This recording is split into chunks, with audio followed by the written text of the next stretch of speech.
ಆನಂದ್ ಅಂತ ಕಾಲರ್ ಇದ್ದಾರೆ. ಆನಂದ್ ನಮಸ್ತೆ. ನಮಸ್ತೆ ಮೇಡಮ್. ಸೊ ನೋಡ್ತಾ ಇದೀವಿ ಆಕ್ಚುಲಿ ಎರಡು ಪಕ್ಷಗಳು ಕೂಡ ಅಷ್ಟೇ. ನಾವು ಇಲ್ಲಿ ನೋಡ್ತಾ ಇದೀವೋ ಎರಡು ಪಕ್ಷಗಳು ಕೂಡ ದೇಶದ ಹಿತವನ್ನ ಕಾಯುವಂತ ಮಾಡ್ತಾ ಇಲ್ಲ, ದೇಶನ ಅಧೋಗತಿ ಸ್ಥಿತಿ ತಗೊಂಡೋಗ್ತಾ ಇದಾರೆ.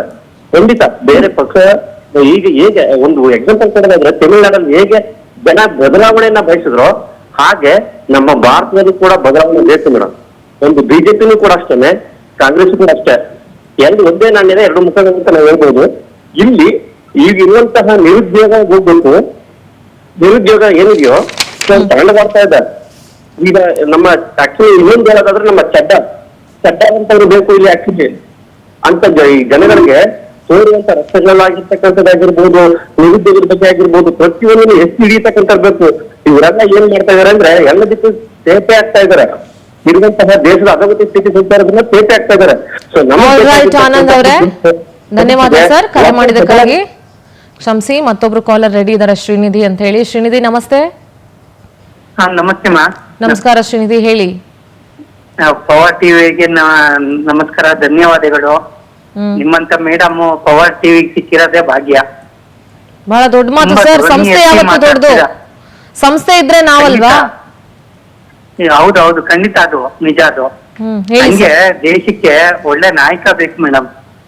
ಇವರೆಲ್ಲ ಬಡವ್ರನ್ನ ತುಳಿದೇ ಬದುಕ್ತಾ ಇರೋದು, ಅಲ್ಲಿ ಕಿತ್ತಾಡ್ತಾ ಕೂತಿದಾರಲ್ಲ ಇಬ್ರು ಹೋಗ್ತಾ ಇರೋದು, ಅವರೆಲ್ಲ ಅವ್ರವ್ರ ಪಕ್ಷಕ್ಕೆ ಮಾತಾಡ್ತಾ ಇದಾರೆ ಹೊರತು ಜನಗಳ ಬಗ್ಗೆ ಒಂದು ಕಿಂಚಿತವಾಗಿ ಕಾಳಜಿ ಇಲ್ಲ ಈ ರಾಜ್ಯ. ಮಾತಾಡಿ, ಅಲ್ಲೇ ಇದಾರೆ, ಮಾತಾಡಿ. ಯಾರ ಹತ್ರ ಮಾತಾಡ್ಬೇಕು ಮಾತಾಡಿ.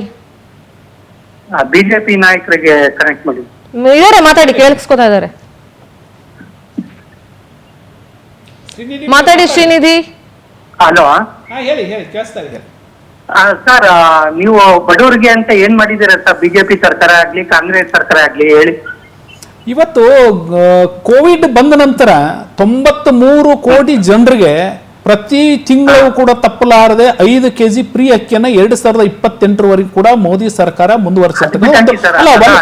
ಒಂದು ವಿಷಯ, ಅದೆಲ್ಲ ಬೇರೆ ವಿಚಾರ ಸರ್. ನಮ್ಗೆ ಅದು ಅಲ್ಲ, ಬಡವರಿಗಾಗಿ ಏನ್ ಮಾಡಿದ್ರಿ ಅಂತ ಕೇಳಿದ್ರಿ. ಕೋವಿಡ್ ಇರೋವರೆಗೂ ಮಾತ್ರ ಕೊಟ್ರೆ ಆಮೇಲೆ ಏನ್ ಮಾಡಿದ್ರೆ? ಅಲ್ಲ, 2028 ಇನ್ನೂ ಕೂಡ ಜಾರಿಯಲ್ಲಿದೆ ಅದು. ಗರೀಬ್ ಕಲ್ಯಾಣ ಯೋಜನೆ ಒಳಗಡೆ ಇನ್ನೂ ಕೂಡ ಅದು ಜಾರಿಯಲ್ಲಿದೆ. ಆಮೇಲೆ ಬಡವರ ಕಷ್ಟ ಏನ್ ಕೇಳ್ತೀರಾ ನೀವು? ಅಲ್ಲ, ಬಡವರ ಕಷ್ಟವನ್ನ ಕೇಳೋದಂತಂದ್ರೆ ಇವತ್ತು ಬಡ ರೈತರಿಗೆ ಇರ್ತಕ್ಕಂತ ಕಿಸಾನ್ ಸಮ್ಮಾನದ ಪ್ರಕಾರ ಪ್ರತಿ 3 ತಿಂಗಳಿಗೆ 2,000 ರೂಪಾಯಿ ಹಾಕ್ತಕ್ಕಂಥದ್ದು ಇರ್ಬೋದು. ಆವಾಸ್ ಯೋಜನೆ ಒಳಗಡೆ ಇವತ್ತು ಕೇಂದ್ರದ ಒಳಗಡೆ ಇರ್ತಕ್ಕಂಥ ಆವಾಸ್ ಯೋಜನೆ ಒಳಗಡೆ ಬಡವರಿಗೆ ನಿವೇಶನ, ರೈತರಿಗೆ ನಿವೇಶನವನ್ನು ಕೊಡ್ತಕ್ಕಂಥ ಇರ್ಬೋದು, ಗುಡಿ ಕೈಗಾರಿಕೆಗಳನ್ನ ಮಾಡ್ತಕ್ಕಂಥದ್ದು ಇರ್ಬೋದು. ಬಿಜೆಪಿ ಸರ್ಕಾರದಲ್ಲಿ ಆಶ್ರಯ ಯೋಜನೆ ಮನೆ ಬಂತು, ಎಷ್ಟು ಜನಕ್ಕೆ ಸಿಕ್ಕಿದ್ದೇವೆ? ಎಷ್ಟು ಜನ ಬಡವರಿಗೆ ಕೊಟ್ಟಿದ್ದಾರೆ ಹೇಳಿ? ಅಲ್ಲ, ಬಡವರಿಗೆ ಇನ್ನೂ ಕೂಡ ಈ ತಿಂಗಳ 30 ತಾರೀಕಿನವರೆಗೆ ಸಹಿತ ಯಾರು ವಸತಿ ರೈತರಿದ್ದಾರೋ ಅವರು ಸಹಿತ ಹೆಸರನ್ನ ನೋಂದಾಯಿಸ್ಕೋಬೇಕು. ನಮ್ಗೆ 30 ವರ್ಷದಿಂದ ಒಂದ್ ಮನೆ ಅಲರ್ಟ್ ಆಗಿಲ್ಲ. ನಿಮ್ಮ ರಾಜಕಾರಣಿಗಳಿಗೆ, ನಿಮ್ಮ ಸಹಚಾರಿಗಳಿಗೆ ಮಾತ್ರ 20 ಮನೆಗಳಿಗೆ ಅಲರ್ಟ್ ಮಾಡ್ಕೋತೀರಾ. ನೀವೇ ಆಗ್ಲಿ ಕಾಂಗ್ರೆಸ್ ಆಗ್ಲಿ ಇಬ್ರು ಕೂಡ. ಯಾರು ಶಾಶ್ವತವಾಗಿದ್ದೀರಾ? ಯಾರು ಶಾಶ್ವತ? ಆಲ್ ರೈಟ್ ಶ್ರೀನಿಧಿ, ನಾನು ಆ ಮನೆ ಬಗ್ಗೆ ಮಾತಾಡ್ತೀನಿ. ಥ್ಯಾಂಕ್ ಯು ಸೋ ಮಚ್ ಕರೆ ಮಾಡಿದ್ದಕ್ಕಾಗಿ. ಮತ್ತೊಬ್ರು ಕಾಲರ್ ಇದ್ದಾರೆ. ಶ್ರೀನಿವಾಸ್ ನಮಸ್ತೆ. ನಮಸ್ಕಾರ ಮೇಡಮ್. ನಮಸ್ಕಾರ ಶ್ರೀನಿವಾಸ್, ಹೇಳಿ. ಹಾ ಮೇಡಮ್, ಈಗ ಕೇಂದ್ರ ಸರ್ಕಾರ ಮತ್ತು ಬಿಜೆಪಿ ಸರ್ಕಾರ, ಇದು ರಾಜ್ಯ ಸರ್ಕಾರ, ಈಗ ರಾಜ್ಯ ಸರ್ಕಾರದವರು ಗ್ಯಾರಂಟಿ ಕೊಡ್ತಿದ್ದಾರೆ. ಅವರು ಬಲಗೈ ಕೊಟ್ಟು ಎಡಗೈ ಕಟ್ಕೊಳ್ತಾ ಇದ್ದಾರೆ. ಹಲೋ, ಹಾ ಹೇಳಿ ಶ್ರೀನಿವಾಸ್. ಬಲಗೈ ಕೊಟ್ಟು ಎಡಗೈಲಿ ಇಸ್ಕೊತಿದ್ದಾರೆ. ಕೇಂದ್ರ ಸರ್ಕಾರದವರು ಈ ರೈತರಿಗೆ ಅಂತ ಹೇಳಿ ಏನೂ ಮಾಡ್ತಾ ಇಲ್ಲ. ಜೋಳ ರೇಟ್ ನೋಡಿದ್ರೆ 1800 ರೂಪಾಯಿ ಇದೆ. ಅದ್ರ ಬಗ್ಗೆ ಬೆಂಬಲ ಬೆಲೆ ಘೋಷಣೆ ಮಾಡಿ ಒಂದ್ 3,000 ರೂಪಾಯಿ ರೈತರೆ ಅನುಕೂಲ ಆಗುತ್ತೆ. ಆ ತರದ್ದೆಲ್ಲ ವ್ಯವಸ್ಥೆ ಮಾಡೋದು ಬಿಟ್ಟು ಇವರು ತುಟ್ಟಿ ಬತ್ತೆ, ಆ ಬತ್ತೆ, ಈ ಬತ್ತೆ ಅಂತ ಹೇಳಿ ಅಧಿಕಾರಿಗಳಿಗೆ ಏರ್ಸೋದು. ರಾಜಕಾರಣಿಗಳು ಮತ್ತು ಅಧಿಕಾರಿಗಳು ಈ ದೇಶದ ಹಾಳು ಮಾಡ್ತಾ ಇದ್ದಾರೆ. ಹಾಗಾಗಿ ಈಗ ಮತ್ತೊಂದು ಹೊಸ ಪಕ್ಷದ ಅವಶ್ಯಕತೆ ಭಾರತಕ್ಕಿದೆ ಅಂತ ಅನ್ಸುತ್ತಾ? ಈ ಕಾಕ್ರೋಚ್ ಜನತಾ ಪಾರ್ಟಿ ಅಂತ ಈಗ ಏನ್ ಬಂದಿದ್ಯಲ್ಲ, ಈ ತರ ಜನಜಿ ಮೇಡಮ್, ಯಾವುದೇ ಬಂದ್ರು ಅದ್ರಲ್ಲಿ ಸ್ವಾರ್ಥಿಗಳೇ ತುಂಬಿಕೊಂಡಿದ್ದಾರೆ. ನಿಸ್ವಾರ್ಥಿಗಳು ಅನ್ನೋದು ಭಾರಿ ಇದು ಇಲ್ಲ ಈಗ ನಿಸ್ವಾರ್ಥಿಗಳು ಅನ್ನೋದು. ಹಂಗಾಗ್ಬಿಟ್ಟಿದೆ. ಈ ಬಿಜೆಪಿ ಕೂಡ ಕೇಳೋದು ಅಷ್ಟೇನೆ, ಈ ಕಾಂಗ್ರೆಸ್ ಕೇಳೋದು ಅಷ್ಟೇನೆ. ನಾವು All right. ಈ ರೈತರಿಗೆ ಪಾಪ ಮಧ್ಯಮ ವರ್ಗದವರಿಗೆ ಏನ್ ಮಾಡ್ತಿದ್ದಾರೆ ಅಂತ ಇವರು. All right Srinivas, thank you so much. ವೀಕ್ಷಕರೇ ಕ್ಷಮಿಸಿ, ನಾನು ತುಂಬಾ ಚಿಕ್ಕದಾಗಿ ಮಾತಾಡ್ತಿದ್ದೀನಿ, ಯಾಕಂದ್ರೆ ತುಂಬಾ ಜನ ಕಾಲರ್ಸ್ ಇದ್ದಾರೆ. ಲಕ್ಷ್ಮಯ್ಯ ಅಂತ ಕಾಲರ್ ಇದ್ದಾರೆ. ಲಕ್ಷ್ಮಯ್ಯ ಅವರೇ ನಮಸ್ತೆ. ನಮಸ್ತೆ ಮೇಡಮ್. ನಮಸ್ಕಾರ, ಹೇಳಿ ಸರ್. ನಾನ್ ಸ್ವಲ್ಪ ಮಾತಾಡಬೇಕಿತ್ತು. ಮಾತಾಡಿ.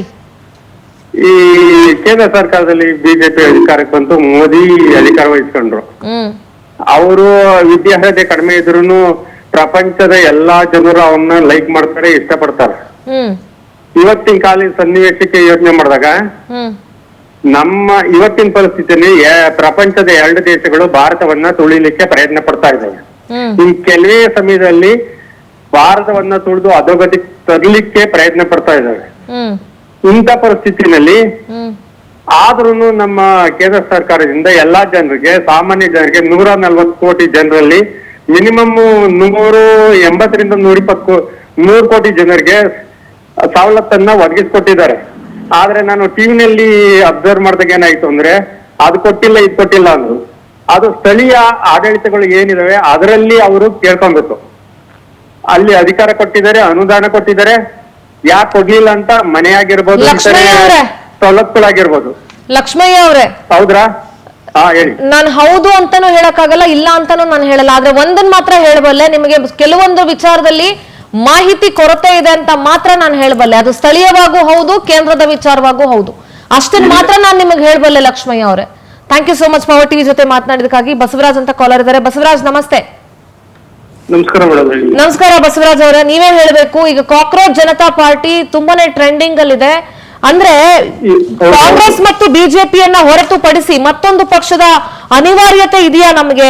ಎಲ್ಲೋ ಒಂದ್ ಕಡೆ ಯುವ ಜನತೆಯನ್ನ ಏನ್ ಹೇಳ್ತೀರಿ? ಖಂಡಿತ ಇದೆ. ಯಾಕಂತಂದ್ರೆ ಇವತ್ತು ದಿವಸ ಬಿಜೆಪಿ ಆಗಿರ್ಬೋದು, ಕಾಂಗ್ರೆಸ್ ಆಗಿರ್ಬೋದು, ಬಡವರ ಬಗ್ಗೆ ಅವ್ರಿಗೆ ಯಾವ್ದೇ ರೀತಿ ಕರುಣೆ ಇಲ್ಲ ಫಸ್ಟ್ ಆಫ್ ಆಲ್. ಮತ್ತೆ ಇವರು ಏನಾಗ್ಬಿಟ್ಟಿದೆ ಅಂದ್ರೆ, ಶ್ರೀಮಂತರು ಇವ್ರದೇ ಒಂದು ವರ್ಗದಲ್ಲಿ ಹೋಗ್ತಾ ಇದಾರೆ ಹೊರತು ಬಡವರ ಬಗ್ಗೆ ಅವ್ರು ಯಾರು ತಲೆ ಕೆಡಿಸ್ಕೊಂತಿಲ್ಲ. ರೈತರಿಗಾಗಿರುವಂತ ಒಂದು ಎಷ್ಟು ತೊಂದರೆ ಸಮಸ್ಯೆಗಳಾಗಿದೆ ಯಾರು ಕೂಡ ನೋಡಲ್ಲ. ಯುವಕರಿಗೆ ಮೊದಲನೇದಾಗಿ ಉದ್ಯೋಗದ ಸಮಸ್ಯೆ ಇದೆ, ಅದ್ರ ಬಗ್ಗೆ ಇವ್ರು ಯಾರು ತಲೆ ಕೆಡಿಸ್ಕೊಳಲ್ಲ. ಇವ್ರಿಗೆ ಬೇಕಾಗಿರೋದಂದ್ರೆ ಶ್ರೀಮಂತರೇ ಬೆಳಿಬೇಕು, ಬಡವರು ಈ ಭಾರತ ದೇಶದಲ್ಲಿ ಬದುಕಿರೋದೇ ಒಂದು ದೊಡ್ಡ ಸಮಸ್ಯೆ ಆಗಿದೆ. ಇವರಿಗೆ ನಿಜವಾಗ್ಲೂ ಹೇಳ್ತೀನಿ, ಬಡವರೇ ಒಂದು ದೊಡ್ಡ ಸಮಸ್ಯೆ. ಇದ್ರ ಬಗ್ಗೆ ಇವ್ರು ಯಾರು ಕೂಡ ಸರಿಯಾಗಿ ಅರ್ಥ ಮಾಡ್ಕೊಂತಲ್ಲ ಬಡವರನ್ನ. ಏನ್ ಹೆಸರು ಇದೊಂದು ಬಹಳ ಅಕ್ಕಿ ದಾನ ಕೊಟ್ಟಿದೀನಿ. ಬಸವರಾಜ್ ಒಂದ್ ನಿಮಿಷ, ನಿಜಾಮ್ ಅಂತ ಇದಾರೆ, ಅವ್ರ ನಿಮ್ಮ ಹತ್ರ ಮಾತಾಡ್ತಾರೆ, ಕಾಂಗ್ರೆಸ್ ವಕ್ತಾರರು. ಬಸವರಾಜ್ ಅವರೇ, ನಿಮ್ಮ ಭಾವನೆಗಳಿದೆಯಲ್ಲ ಅದೇ ನಮ್ಮ ಕಾಂಗ್ರೆಸ್ ಪಾರ್ಟಿದು ಭಾವನೆ. ಈ ಸರ್ ಸತ್ಯ ಏನು ಗೊತ್ತಾ ಏನಾಗಿದೆ ಅಂದ್ರೆ, ಸರ್ ಬಡವರ ಬಗ್ಗೆ ಇವರಿಗೆ ಬರೀ ಅಕ್ಕಿ ಕೊಡ್ತೀನಿ, ಇವು ಸಣ್ಣ ಪುಟ್ಟ ಬರೀ ಈ ತರದ್ದು ಆಮಿಷ ಇದನ್ನೆಲ್ಲ ಒಡ್ಡದಲ್ಲ. ಯುವಕರಿಗೆ ಉದ್ಯೋಗ ಕೊಡಿ. ಕರೆಕ್ಟ್. ನೀವು ಈಗ ಕೊಟ್ಟಿರುವಂತದ್ದು ಏನಿದೆ, ನೀವು ಕೊಟ್ಟಿರುವಂತದ್ದು ಅದನ್ನ ಬಡವರಿಗೆ ಅವಶ್ಯಕತೆ ಇರೋರಿಗೆ ಕೊಡಿ. ಎಲ್ಲರಿಗೂ ಕೊಟ್ಬಿಟ್ಟು ನೀವು ಖಜಾನೆ ಬರಿದಾಗಿದೆ ಅನ್ಕೊಂಡ್ಬಿಟ್ಟು ಮೊದಲನೇದಾಗಿ ಉದ್ಯೋಗನೇ ಇಲ್ಲ. ಎಷ್ಟು ಜನ ಎಜುಕೇಟೆಡ್ ಬರ್ತಾ ಇದಾರೆ, ಹೋಗ್ತಾ ಇದಾರೆ, ಒಂದು ಉದ್ಯೋಗನೂ ಇಲ್ಲ, ಏನಿಲ್ಲ ಅಲ್ವಾ? ನೀವು ಯಾವಾಗ್ಲೂ ಬರೀ ಇದನ್ನೇ ಹೇಳ್ತಾ ಹೋದ್ರೆ ಸರಿಯಾಗಿ ಯಾರು ತಾನೇ ಇದ್ ಮಾಡೋದು? ಈಗ ನೀವು ರಾಜಕೀಯ ಮಾಡೋರು ಬರೀ ನಿಮ್ ಬಗ್ಗೆನೇ ಯೋಚನೆ ಮಾಡ್ತಿರೋ ಹೊರತು ನೀವು ಯಾವ್ದನ್ನು ಸರಿಯಾಗಿ ಒಂದು ನಿರ್ವಹಣೆ ಮಾಡ್ತಾ ಇಲ್ಲ. All right Basavaraj, thank you so much power TV ಜೊತೆ ಮಾತನಾಡಿದಕ್ಕೆ. ಮತ್ತೊಬ್ರು ಕಾಲರ್ ಇದ್ದಾರೆ, ರಾಯಚೂರಿನಿಂದ ಅನ್ಕೊಳ್ತೀನಿ, ರಾಮಣ್ಣ ಅಂತ. ರಾಮಣ್ಣ ನಮಸ್ತೆ. ನಮಸ್ತೆ ಮೇಡಮ್. ಹೇಳಿ ಸರ್ ಮೇಡಮ್. ನಮಸ್ಕಾರ ರೀ, ಹೇಳ್ರಿ, ಹೆಂಗಿದಿರಿ? ನಾವು ರೈತರಿಗೆ ಬಹಳ ಕಠಿಣ ಜೀವನ ಆಗಿದ್ರಿ ಮೇಡಮ್. ಏನ್ ಹೇಳ್ತೀರಿ ಈ ಕಾಕ್ರೋಚ್ ಪಾರ್ಟಿ ಬಗ್ಗೆ? ಕಾಂಗ್ರೆಸ್ ಪಾರ್ಟಿ ಅಂದ್ರೆ ಅಷ್ಟೇ ಆಯ್ತಲ್ಲ, 3 ತಿಂಗಳಾಯ್ತು, ಇಲ್ಲಿ ಮಳೆ ಇಲ್ಲ, ಏನಿಲ್ಲ, ಮಳೆ ಇಲ್ಲ, ಅಷ್ಟೇ ಆಯ್ತಿಲ್ಲ. ಪ್ರಾಣ ಕುಡಿದು ರೇಡು ಗಿಟ್ಟು ಕಾಯ್ತಾರೆ, ಎಲ್ಲ ಚಾಲ್ ಮಾಡಿಲ್ಲ, ಎಲ್ಲ ಚಾಲ್ ಮಾಡ್ಯಾರ ಸಿದ್ದರಾಮಯ್ಯ. ಏನ್ ನಿಮ್ಗೆ ಏನಾಯ್ತಂತ ಹೇಳಿ? ಏನ್ ಮೇಡಮ್? ಯಾರು ಬಂದು ಏನಾಯ್ತಂತ ಏನ್ ಕೇಳಂಗಿಲ್ಲ ಏನ್ ನಿಮ್ಗೆ? ನಮ್ಗೆ ಏನು ₹1 ರೈತ ದೃಷ್ಟಿಗೆ ₹1 ಹೈವೇ ರೋಡ್ ಮಾಡಿಲ್ಲ, ಏನ್ ಮಾಡಿಲ್ಲ. ಧನ್ಯವಾದ ಪವರ್ ಟಿವಿ ಜೊತೆ ಮಾತನಾಡಿದಕ್ಕಾಗಿ. ಎಸ್, ಕೇಳಿಸ್ಕೊಂಡ್ರಿ ಅಂತ ಅಂದ್ಕೊಳ್ತೀನಿ. ನಾನು ಜನಗಳ ಡೈರೆಕ್ಟ್ ಪಬ್ಲಿಕ್ ಮಾತಾಡಿದ್ರೆ ನೀವು ಕೇಳಿಸ್ಕೊಂತಾ ಇದ್ದೀನಿ. ನಾನೇನು ಅದರಲ್ಲಿ ಎಕ್ಸ್ಟ್ರಾ ಸೇರ್ಸೋದು, no addition and no deletion, it is all in the open forum. ನೀವು ಏನ್ ಹೇಳ್ತೀರಿ ಈಗ? ನಿಮ್ಮಿಬ್ಬರ ಸಮಯ ಈಗ. ಏನ್ ನೀವು ಹೇಳ್ದಾದ್ಮೇಲೆ ನಾನು ಉತ್ತರ ಕೊಡ್ಬೇಕಾ ಇಲ್ಲ ನಾನು ಪ್ರಶ್ನೆ ಕೇಳ್ದಾದ್ಮೇಲೆ ಆಲ್ರೆಡಿ ಏನ್ ಪ್ರಶ್ನೆ ಇಲ್ಲ, ಆಯ್ತು, ನಾನು ಜವಾಬ್ದಾರಿ ನೀವಿಬ್ರು ಮೇಲೂ ಇದೆ. ಯೂತ್ಸ್ ಹೇಳ್ತಾ ಇರೋದು ಒಂದೇ, ಎಂಪ್ಲಾಯ್ಮೆಂಟ್ ಜನರೇಷನ್. ನಮಗೆ ಬಿಟ್ಟಿ ಭಾಗ್ಯಗಳು ಬೇಡ, ಎಂಪ್ಲಾಯ್ಮೆಂಟ್ ಜನರೇಷನ್ ಕೊಡಿ ಅಂತ ಹೇಳ್ತಿದ್ದೀರಿ. ಈಗ ನೀವು ಬಿಟ್ಟಿ ಭಾಗ್ಯದ ಬಗ್ಗೆ ಕಾಂಗ್ರೆಸ್ ಅವ್ರಿಗೆ ಹೇಳಂಗಿಲ್ಲ. ಯಾಕೆ ಗೊತ್ತಾ? ನೀವು ಬಹಳಷ್ಟು ಕಡೆ ಫ್ರೀ ಬೀಸ್ ಗಳನ್ನ ಕೊಟ್ಟಿದ್ದೀರಿ. ಮಹಾರಾಷ್ಟ್ರದಲ್ಲಿ ಪ್ರಾಮಿಸ್ ಮಾಡಿದ್ರು ಕೊಟ್ಟಿಲ್ಲ, ಹರಿಯಾಣದಲ್ಲಿ ಪ್ರಾಮಿಸ್ ಮಾಡಿದ್ರು ಕೊಟ್ಟಿಲ್ಲ, ಮಧ್ಯಪ್ರದೇಶದಲ್ಲಿ ಫ್ರೀಬಿ ಬಗ್ಗೆ ವರಿಷ್ಠ ನಾಯಕರವರು ಖರ್ಗೆ ಅವರ ಮಾತನ್ನ ಮತ್ತೊಂದ್ಸಲ ನಮ್ಮ ಹೇಳೋದು ಏನ್ ಹೇಳಿದ್ರು ಖರ್ಗೆ ಸಾಹೇಬ್ರು, ನೋಡು ನೀವು ಫ್ರೀಬಿಯನ್ನ ಕೊಡಿ, ಆದ್ರೆ ನಿಮ್ಮ ಇತಿಮಿತಿ ಒಳಗಡೆ ಕೊಡ್ರಿ ಅಂತಕ್ಕಂಥದ್ದು ಖರ್ಗೆ ಅವರನ್ನೇ ಹೇಳಿದ್ರು. ನೀವು ಅಭಿವೃದ್ಧಿಗೆ ಹಣ ಇಲ್ಲದ ರೀತಿ ಒಳಗಡೆ ಖಜಾನೆಯನ್ನ ಖಾಲಿ ಮಾಡಬೇಡಿ. ನಾನು ಒಂದೇ ಒಂದು ಮಾತು ಹೇಳ, ಈ ಗ್ಯಾರಂಟಿಗಳ ಬಗ್ಗೆ ಮಾತಾಡುವಂತಹ ನೈತಿಕತೆ ಕಾಂಗ್ರೆಸ್ಸಿಗೂ ಇಲ್ಲ, ಬಿಜೆಪಿ. ಒಂದ್ ನಿಮಿಷ ಹೇಳ್ಬಿಡ್ತೀನಿ. ಫಸ್ಟ್ ಅವ್ರು ಆರಂಭ ಮಾಡಿದಾಗ ಮೋದಿ ಆದಿಯಾಗಿ ಎಲ್ಲರೂ ಅದನ್ನ ವಿರೋಧ ಮಾಡ್ಕೊಂಡ್ ಬಂದು ಪುನಃ ನೆಕ್ಸ್ಟ್ ಬರೋ ಚುನಾವಣೆಗಳಲ್ಲಿ ಎಲ್ಲಾ ಕಡೆ ನೀವು ಗ್ಯಾರಂಟಿಗಳನ್ನು ಘೋಷಣೆ ಮಾಡ್ಕೊಂಡೇ ಬಂದಿರೋದು. ಸೊ ನೀವು ಗ್ಯಾರಂಟಿಗಳ ಬಗ್ಗೆ ಅವ್ರು ಹಂಗ ಹೇಳಿದ್ರು, ಇವ್ರು ಹಿಂಗ ಹೇಳಿದ್ರು, ನಾವು ಅಭಿವೃದ್ಧಿಗೆ ಹಣ ಇಟ್ಕೊಂಡಿದೀವಿ, ಅವ್ರ ಅಭಿವೃದ್ಧಿಗೆ ಹಣ ಇಟ್ಕೊಂಡು, ನೀವೇನು ಬೇರೆ ರಾಜ್ಯಗಳಲ್ಲಿ ಹೋಗಿ ಖಜಾನೆ ತೆಗೆದು ನೋಡಿದೀರಾ ಬಿಜೆಪಿ ಎಷ್ಟು ದುಡ್ಡು ಇಟ್ಕೊಂಡಿದೆ ಅಂತ ಹೇಳಿ ಅಭಿವೃದ್ಧಿಗೆ? ನೀವು ಅದನ್ನ ಹೇಳಕ್ಕಾಗಲ್ರಿ. ಬಿಜೆಪಿ ಇರುವಂತ ಎಷ್ಟು ರಾಜ್ಯಗಳಲ್ಲೂ ಭ್ರಷ್ಟಾಚಾರ ನಡೀತಾ ಇದೆ. ಅಲ್ಲರಿ, ನೀಟ್ ಎಕ್ಸಾಮ್ ಅಲ್ಲೇ ಭ್ರಷ್ಟಾಚಾರ ನಡೆದಿದೆ, ಇನ್ಯಾವ ಭ್ರಷ್ಟಾಚಾರ ಕನ್ನಡಿ ಹಿಡಿಲಿ ನಾನು ನಿಮಗೆ? Vyapam number 2 is neat scam. ಇದು ಅಲ್ಲ, ವ್ಯಾಪಂ ಶಿವರಾಜ್ ಪಾಟೀಲ್ ಏನವ್ರ ಹೆಸರು? ಶಿವರಾಜು ಮಧ್ಯಪ್ರದೇಶದಿಂದ ಇದಾರಲ್ಲ, ಅವ್ರು ಮಧ್ಯಪ್ರದೇಶ ಸ್ಕ್ಯಾಮ್ ಒಳಗಡೆ ಸಿಕ್ಕೊಂಡಿದ್ದಾರಲ್ಲ, ಅವರು ಯಾವ ಪಾರ್ಟಿಯಿಂದ ಯುವಜನ Nizamji, question is for both of you. ಇವತ್ತಿನ ಯೂತ್ಸ್ ಜನ್ಸಿಗಳು ಬದಲಾವಣೆಯನ್ನ ಬಯಸ್ತಾ ಇದ್ದಾರೆ ಅನ್ನೋದು ನಮ್ಗೆ ಆಲ್ರೆಡಿ ಗೊತ್ತಾಗಿದೆ. ಒಂದ್ ನಿಮಿಷ ರೀ, ಬಳಸೋದು ಸ್ವಾಭಾವಿಕ. ಇವತ್ ನೋಡ್ರಿ, ಧಾರವಾಡದೊಳಗಡೆ ನಡೆದಿರ್ತಕ್ಕಂಥದ್ದು ಜಂಜಿಗಳ ಉದ್ಯೋಗವನ್ನ ಬದಲಾವಣೆ ಜಗದ್ ನಿಯಮ. ಅದ ನೀವು ಮಾತಾಡ್ತಿರೋದು ಹೆಂಗಿದೆ ಗೊತ್ತಾ? ರಾಷ್ಟ್ರೀಯ ಪಕ್ಷಗಳಿಗೆ ನಾಚಿಕೆ ಆಗ್ಬೇಕು. ಜನ ಕೂತ್ಕೊಂಡು ನಮ್ಗೆ ಎರಡು ಪಕ್ಷ ಬೇಡ, ಬೇರೆ ಪಕ್ಷ ಬೇಕು ಅಂತ ಕೇಳ್ತಿದ್ದಾರೆ ಅಂತಂದ್ರೆ ರಾಷ್ಟ್ರೀಯ ಪಕ್ಷಗಳಿಗೆ ನಾಚಿಕೆ ಆಗ್ಬೇಕು. ಸಿದ್ದನಗೌಡ್ರೆ, ಬದಲಾವಣೆ ಪ್ರಕೃತಿ ನಿಯಮ, ಅದ್ ನನಗೂ ಗೊತ್ತಿದೆ. ಅದನ್ನ ನೀವು ರಾಜಕಾರಣಿಗಳು ಅರ್ಥ ಮಾಡ್ಕೊಳ್ಳಿ, ಹೇಳ್ತೀನಿ. ಸಿಂಧುರಾಜಿ 4 ದಿವಸ 11.4 ಮಿಲಿಯನ್ ಫಾಲೋವರ್ಸ್, ಅಂದರೆ 1 ಕೋಟಿ 11 ಲಕ್ಷ 12 ಲಕ್ಷ.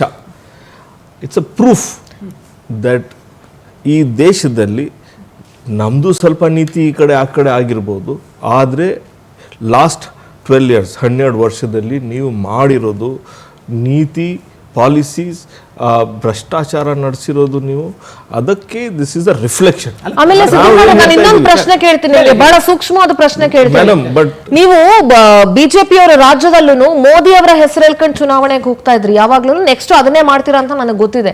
ಇಡೀ ದೇಶದಲ್ಲಿ ಮೋದಿ ಅವರ ಹೆಸರು ಹೇಳ್ಕೊಂಡೇನೆ ಬಿಜೆಪಿ, ಮೋದಿ ಅವರ ಫೇಸ್ ವ್ಯಾಲ್ಯೂ ಇಟ್ಕೊಂಡೇನೆ ಬಿಜೆಪಿ ಚುನಾವಣೆಗಳನ್ನ ಎದುರಿಸಿರೋದು. ಆದ್ರೆ ನೀವು ಒಂದ್ ಅರ್ಥ ಮಾಡ್ಕೊಳ್ಬೇಕು ಸಿದ್ದನಗೌಡ್ರೆ, ಇದೊಂದು ಎಚ್ಚರಿಕೆಯ ಗಂಟೆ ನಿಮಗೆ. ಇವತ್ತಿನ ಜನರೇಷನ್ ಮತ್ತು ಇವತ್ತಿನ ಜನ್ಸಿಗಳು ಮೋದಿ ಅವರ ಫೇಸ್ ವ್ಯಾಲ್ಯೂ ಮತ್ತು ಮೋದಿ ಅವರ ಇದನ್ನು ಕೂಡ ಕಡಿಮೆ ಮಾಡೋ ತರ ಅವ್ರು ಮಾತಾಡ್ತಿದ್ದಾರೆ. ಅಂದ್ರೆ ಮೋದಿ ಅವರನ್ನು ನಾವು ಒಪ್ಪಿಕೊಳ್ಳಲಾರೆವು, ಒಂದ್ ಹಂತಕ್ಕೆ ಅವರನ್ನು ನಂಬಿದ್ವಿ, ಆದ್ರೆ ಅವರು ನಮಗೆ ಉದ್ಯೋಗವನ್ನ ಸೃಷ್ಟಿ ಮಾಡುವಲ್ಲಿ ಆ ಸರ್ಕಾರವು ಫೇಲ್ಯೂರ್ ಆಗಿದೆ ಅನ್ನೋದನ್ನ ಎಕ್ಸ್ಪ್ರೆಸ್ ಮಾಡ್ತಿದ್ದಾರೆ. You should agree it and it is a fact. ಅಲ್ಲ, ನಿಮ್ಮ ಮಾತನ್ನ ನಾನು ಪಾರ್ಶಿಯಲಿ ಒಪ್ಪಬಹುದು, ಆದ್ರೆ ನೀವು ಹೇಳಿದ್ರಲ್ಲ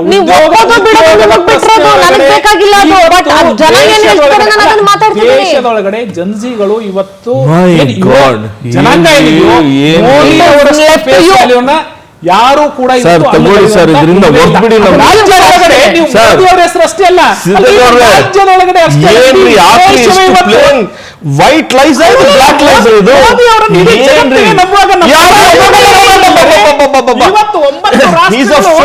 ಪ್ರೈಮ್ ಮಿನಿಸ್ಟರ್ ವಿಫಲ್ ಅಂದ್ರೆ ಪ್ರೈಮ್ ಮಿನಿಸ್ಟರ್ ಮೋದಿ. ನಾನು ಹೇಳ್ತೀನಿ ಕಾರಣಗಳು ಹೇಳ್ತೀನಿ, ನಿಮ್ಗೆ ಕೇಳ್ರಿ. ಆಯ್ತು, ನಿಮ್ಗೆ ಕಾರಣಗಳು ಹೇಳ್ತೀನಿ. ಹೈಲಿ ಸ್ಲಗಿಶ್ GDP, ಯಾವ ದೇಶದ ಒಳಗಡೆ ಇವತ್ತು ಮೋದಿ ಅವರನ್ನ ವಿರೋಧ ಮಾಡ್ತಾರೋ ಸಿದ್ದೇಗೌಡ್ರೆ, ಕೇಳ್ರಿ, ಏನ್ ಮನುಸ್ಮೃತಿ ಮಾಡ್ಕೊಂಡು ನೀವು ಬರೀ ಹಿಂದೂ ಮುಸ್ಲಿಂ ಮಾಡ್ಕೊಂಡು ನೀವು ಕೇಳ್ರಿ. ಇವಾಗ ಏನ್ ಮಾಡ್ಬಿಟ್ರಿ ನೀವು? ಹಿಂದೂಸ್ ಅವ್ರಿಗೆ ಏನ್ರಿ ಕೊಟ್ರಿ ನೀವು? ನಾನ್ ಕೇಳ್ತಾ ಇದ್ದೀನಿ.